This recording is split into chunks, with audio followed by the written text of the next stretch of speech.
We're here with Miami coach Chris Bergeron. Miami with a 5-3 win tonight at Canisius. And coach, it seemed like your team really got off to a solid start on the front foot. What did you see in those first 10 minutes or so, even though you didn't necessarily get a goal to show for it? But I thought we were ready to go. I thought we had some ozone time. We were doing things right. I felt him at that time like this could be a fun night for us based on what I was seeing, how our team was taking what was there, how we were turning them around, how we were playing in the ozone, those kind of things. And then all of a sudden, I think after they scored to make it 1-0, we got loose. We got loose with our actions. We got loose with the puck. And lucky we defended hard and killed penalties hard to keep it, at 1-0, and then gave us a chance to kind of get going right in the second period. And really, when I say that, I'm talking about the scoreboard. Other than that, we just turned over way too many pucks tonight. And then I think that's a sign of a young team, and I think it's a sign of a team that hasn't won a bunch. Because tonight we should have just kept turning them around, kept making plays, and we got away from it for whatever reason. And then at the start of the third period, I think that first shift got us going right away by just doing things the way we want to do them.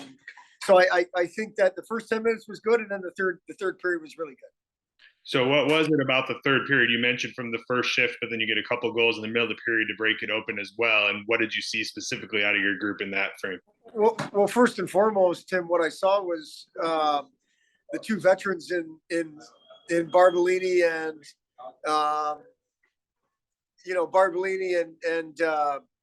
Joey Cassetti get off to a good start in the third period. Max Dukovic started to play in the third. You could see Max coming and pushing real hard, and I think we went from there. And then everybody followed in. I know there was a couple good freshman shifts. They ended up scoring. So just that's what I saw. I saw get off to a good start. Now it's 3-1, and you feel better about what's going on. And then I think we just carry it on from there. I still think we turned over too many pucks in the third period, but it was way less than the second. So it's a learning thing, Tim, when we won, and you're winning as you're learning. We'll take that. But tomorrow's going to be a whole other, a whole other deal. I want our guys to enjoy the win, but we can play better. You've been talking about hoping to get kind of that whole complement of the freshman class together. You saw Axel Kumlin out there tonight. You saw John Waldron. What did you see from those two guys specifically in their college debuts? I saw two guys that are going to help. Axel just is an extremely smart player. He's competitive, and Johnny is an offensive player. He's a worker, but he's a slippery offensive player. I see two kids that are going to help us long term for sure, and short term. I mean, I thought they both of them hit the ground running and played very well tonight for their first college games. Your group has had a couple, maybe too many opportunities to kill off major penalties so far this season, but has done so relatively successfully. And then you get the shorthanded goal tonight. Just talk about the play Fletcher made on the breakaway, but then even the way that he finished past the goalie. Yeah, well, that was a great individual effort by PJ Fletcher. You've heard me talk about this lots of times, Tim. Our discipline was not good, in particular in the second period.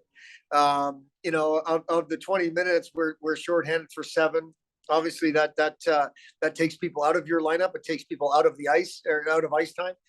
But I think what Fletch did was have a good individual effort, a great finish, and gave us a bunch of momentum. I mean, I think we from the next 4 minutes of the kill, I think we pretty much dominated it, which is a good thing. But we've got to stay out of the penalty box. We've got to be smarter than that. Obviously, you can't control your opponent's schedule, but this is going to be 5 games for them in 9 days or so. What are you hoping to see tomorrow from your team, specifically from a legs and a stamina, and maybe taking advantage of that if you can? Yeah, and it's a quick turnaround. We never go 7-4.